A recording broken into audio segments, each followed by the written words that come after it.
Hello and Assalamu alaikum. Ultrascan Diagnostics. This is the CBCT of the patient that you had requested. The area of interest is the lower left wisdom tooth and its association with the inferior alveolar nerve. As you can see, this is a horizontally impacted tooth with the crown portion above the bone structure and the root portion embedded firmly in the ramus. Here you can see that the inferior alveolar nerve loops up close to the apex.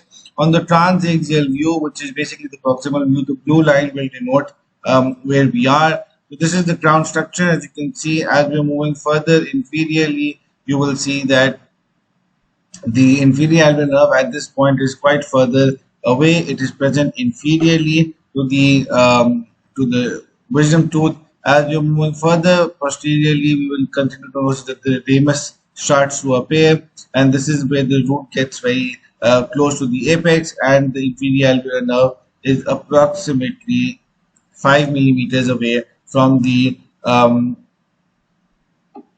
wisdom tooth on the lower left hand side. The inferior alveolar nerve is first inferiorly, then moves buccally to the tooth, but it is in no way in close contact or anywhere remotely close to cause any damage during the extraction of the wisdom tooth. So this is how it looks on the axial view, which is the top to bottom view. I'm going to zoom in for our kind doctor. So this is the lower left side, and as we are moving from the top, this is the wisdom tooth, and then this is the inferior alveolar nerve, and we are moving further inferiorly. Again, the same distance that we're going to measure. This time it's approximately 5.5 millimeters, and this is how far the inferior alveolar nerve is from the wisdom tooth on the lower left hand side. So if there are any further questions, please feel free to reach to our team. There's something that we would also like to highlight to our kind doctor, and that is on the maxillary jaw. There we go. So we found two supernumerary teeth present in the maxillary jaw. There is one right here, and I will show you the other one as well.